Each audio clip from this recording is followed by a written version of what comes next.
Hello students and welcome to today's lesson. Today we shall study chapter 3 in your textbook, The Call of the Soil. My dear students, we are very much aware about the word call. I will call you. I have a calling for dance or music. She called me yesterday. My mother is calling me. So all these words or all these various references towards the word call is very familiar to us. But the name of our today's lesson is the call of the soil, which means the soil is calling you for doing something with it or doing some productive stuff with the soil. And what could that be? Of course, my dear students, as you can see, call of the soil is nothing but to grow or harvest some beautiful crops, fruits, vegetables, etc. So, my dear students, today's lesson is the extract written by Venkateshwaran Iyer. He is also known as Venkat Iyer. He is born in 1966 and is a science graduate and certified project management professional. Last, he worked with IBM in Mumbai as a project manager for software implementation. So, my dear students, whenever you want to implement a software, you require a person who would monitor the entire process. Okay, so he was that person, that is a project manager, and he looked through the entire process of this software implementation. So, he was from the IT field. So 17 years he worked in IT industry, and after such a wonderful and successful career, he quit his job suddenly in 2004 and he decided to live on his organic farm in Pet village in Dahanu Taluka, Palghar district. Because we are here in Vasai, we are very much familiar with this place, Dahanu. Okay, it is just very close to us. We can take a train and travel to Dahanu, and it is in the Palghar district, just like Vasai. Okay, so he left his job and he took up farming, organic farming, okay, in this village, and he started living there. He has written a beautiful book known as Moong over microchips. Yes, he was from the IT industry. So for him, microchips is what Moong is for every farmer. So he chose Moong over microchips, and so he named his book in this manner. And this book shows us how this techie means a person who is so much familiar with technology, who is well versed with technology, who is a part and parcel of technology, he changed his lifestyle to become a farmer. And over a period of 15 to 17 years, he decided to do that. So here we see Venkateshwaran, he says it was not a career change, but a lifestyle change that he was looking for. He didn't want to change his career, he was very happy. But what he wanted to change was his lifestyle. And he knew that could happen only if he shifted to the quieter environs of a village. If he stayed in the city, then nothing will change for him. Maybe the job might change, but the lifestyle will remain the same. But he was looking for a different lifestyle which can take place only when he would move to the villages. So what he started doing is he started insisting on practicing organic farming from the outset. Okay, so he wanted to bring about this change and start organic farming. We have heard about organic food, organic vegetables, organic fruits, but let us see in this lesson what this all actually means. So he was resolute in spite of numerous challenges that he faced. Now, for a person who was so technology, like into technology, for him to suddenly leave all that and come and stay in a quiet place in a village where nothing, okay, where you will not find any kind of technology around, to do such things was a very challenging job.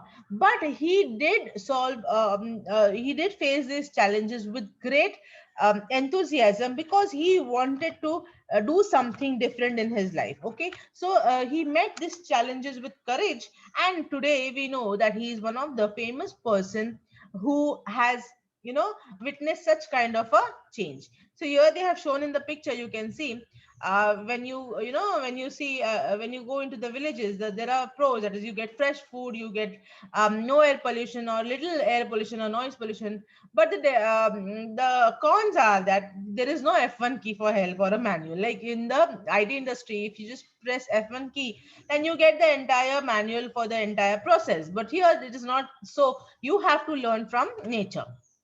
So he started doing, he started doing a lot of things and started getting to know the various aspects of farming.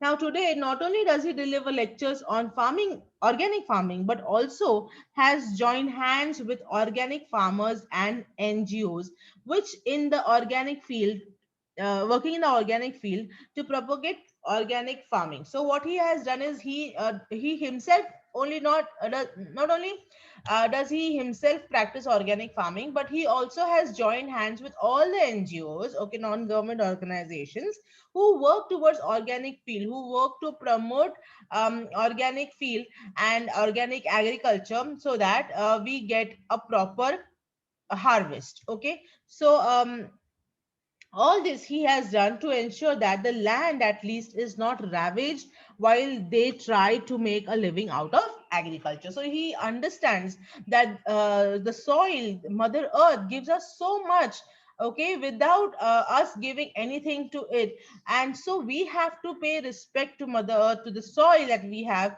and try to protect its fertility as much as we can from our side. Okay, so we see here that he, Venkateshwaran Iyer was determined to do all of these things, and we will see in this lesson the journey of Venkateshwaran from right from the time when he decided to do all of the farming, and how he progressed throughout the years. So let us see. So the first part that we have is a scent of rice, the first crop. Okay. Now, it was April 2004. Okay. So we know that he left his job in 2004. And when it was in April 2004, he found himself standing in the middle of a lush green field of moong. Okay. Like, of course, when we do agriculture, or when we are in the fields, we are surrounded with greenery everywhere. Okay, and because he was standing in the field of moong, so everything, including the crops, everything was green. And it was like just before sunrise. Okay, and the sky was turning a bit orange. Okay, we early in the morning, we see this we see this kind of a scenery in the nature, that just it's about for sunrise, and the sky is already orange with the rays of the sun. The ground was damp and the leaves were shining with dew. So this is what we are talking about, moong. Okay, we are very much familiar with this crop.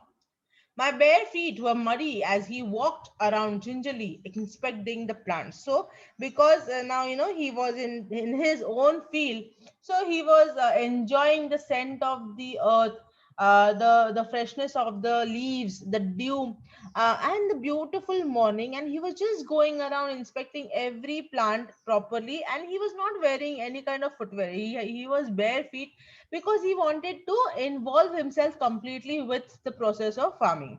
So, gingerly means in a very careful or cautious manner, because he's walking amidst the fields. So he didn't want to cause any kind of damage. Okay, so he was walking very carefully among the plants, and around him there were rows of chiku tree. We are familiar with chiku, yeah. So around him there were these rows of chiku tree, and below this chiku tree was this dense foliage of moong. What is foliage? The leaves of a tree or a plant. So this moong plant doesn't grow to a lot of height. Okay, it's quite short. And so above the moong tree you will see a row of chiku plantation, and up below that there were these moong plants. Okay, and he felt at that point so much happy that he was overwhelmed by the scene that he was looking at, the beautiful fruits that the chiku plant was having, and the moong plantation that he had uh, himself sown. So the moon plants not more than 2 feet tall. So they're just 2 feet tall, and they had green pods. Can you see these? See, these are called as pods. So these green pods were hanging out, and they were not yet ripe. Okay, so you know the from the color of the pods if they are ripe or they are not yet ripe. So he understood by looking at them that they were not yet ripe, and there was little fuzz growing on them. So there was still some time before the harvest, and he felt exhilarated. Means what? He was very, very happy. When are you happy? Because you see the fruits of your own hard work. Okay. So here we see Venkat. He had really seen the fruit. He is looking at his own harvest, or he's looking at his own creation, or his own plantation, and he is very, very happy about it. So he stood there, and the sun was rising above the towering trees across the fence. And slowly, when he realized, after he finished inspecting everything, he started moving away, or he started moving back to the house, and which was a white structure in the middle of this greenery. Okay, so he could not believe that he was the owner of this land, and that he was looking at his first crop as a farmer. So it was just few months that he had, suddenly changed his lifestyle from a tech savvy person or a techie to a farmer. And as early as this, he was looking at this beautiful land that he owned, and this beautiful house that belonged to him, and this beautiful plantation, that is a moon plantation that he had made. Okay, so now he tells us the story behind all of these things. Okay, now what happened is, he had, paid the advance money for the land. Like, he shifted from his original place to this village, and after coming here, because he wanted to start with farming,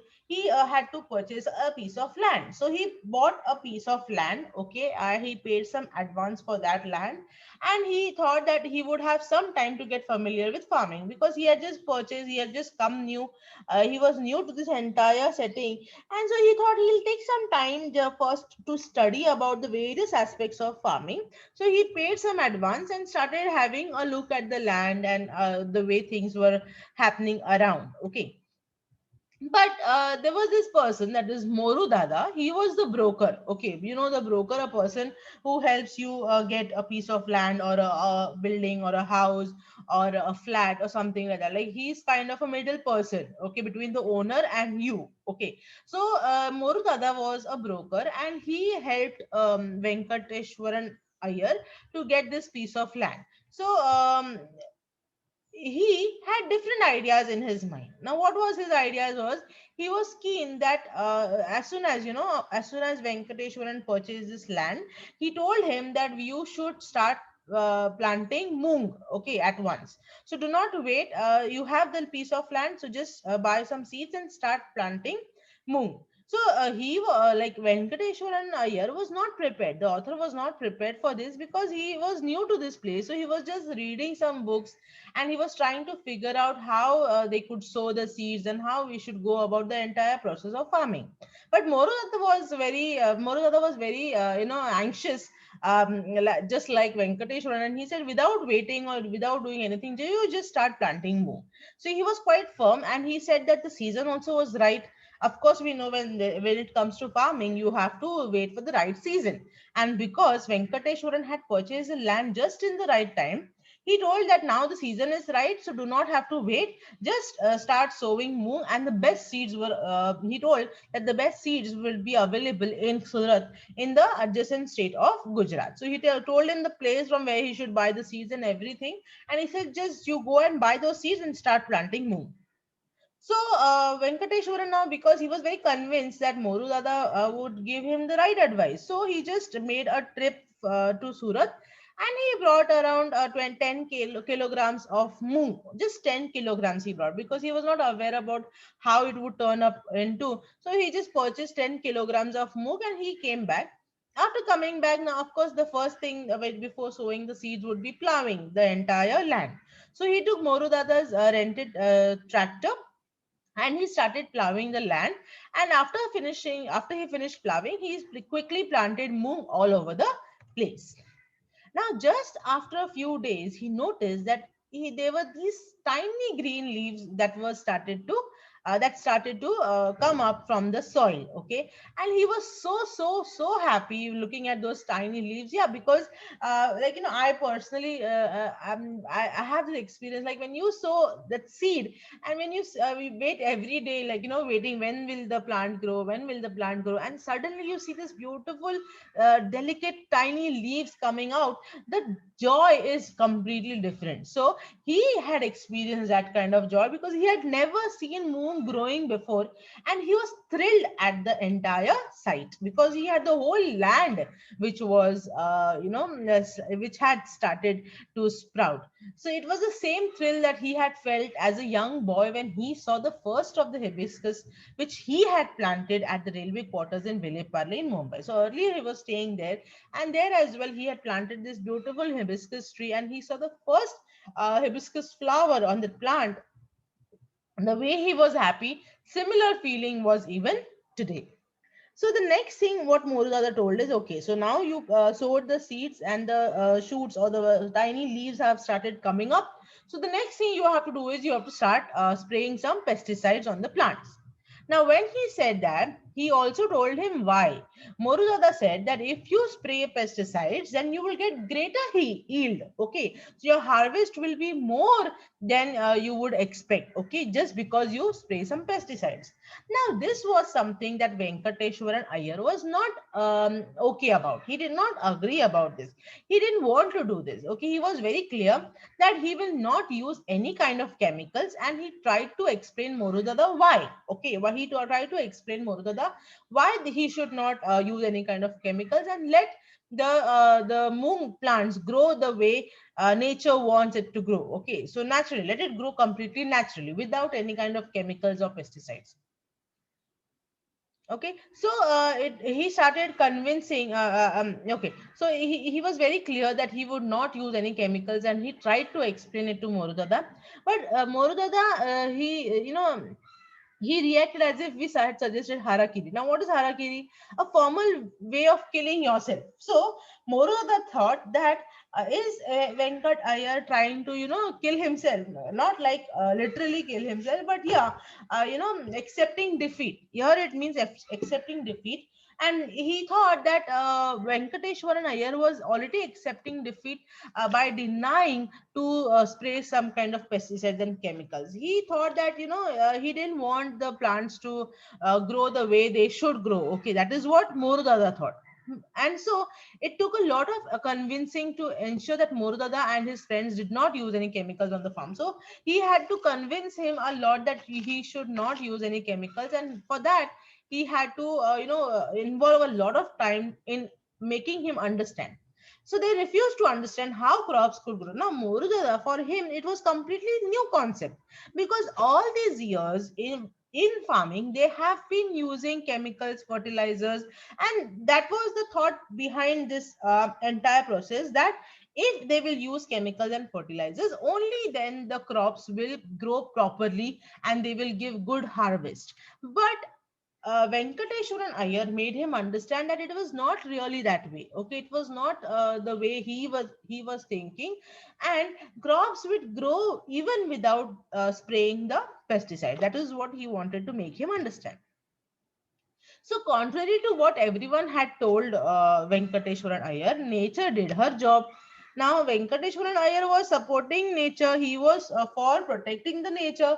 So, he found that he had not sprayed any kind of pesticides, and in return, nature had done its work. And for nature, you do not have to give any kind of bribes, you do not have to pay any kind of amount or any kind of money in order to do its work. It will do its work naturally without expecting anything from us humans. So soon it was harvest time, and you would be shocked to notice that 10 kilograms of moong seeds had given them 300 kilograms of harvest. Okay, 300 kilograms of yield, and an awful lot of moong, and with it a lot of confidence. So you can imagine how many times the nature had multiplied with what was sown by Venkat Iyer, And the way he had, got this harvest, he was so happy, and he became all the more confident because his methods had been proven right. So now he was certain that land was fertile, because without use of any kind of chemical and pesticides, he had obtained such a yield. And so he knew that the land was very much fertile, and that it was possible to grow crops without chemicals. And it was a major morale booster. Okay, if it had not given that much of yield, then maybe more this one Venkat Iyer would have thought twice the next time. But he realized that without even doing all of those processes, he could get so much of an yield, and so he was confident to repeat the entire process next time. So here, my dear students, we see that the author is very much focusing on organic farming. We have heard about this, and nature has given us this beautiful wealth of fertile soil, and we have to respect it. If we use chemicals and pesticides and fertilizers and all of these things which are high in chemical, they will destroy the natural fertility which is present in the soil. Soil is provided by nature, and it has in itself everything that you require to produce any kind of crop. Okay, only thing is you should know how to go about the entire process, and without then using any kind of chemicals, pesticides, you can get the best and most healthy food that you have ever had. Okay, so my dear students, I hope you have understood the extract up till now. We shall continue with the next part of the extract in our next video. Until then, thank you and have a nice day.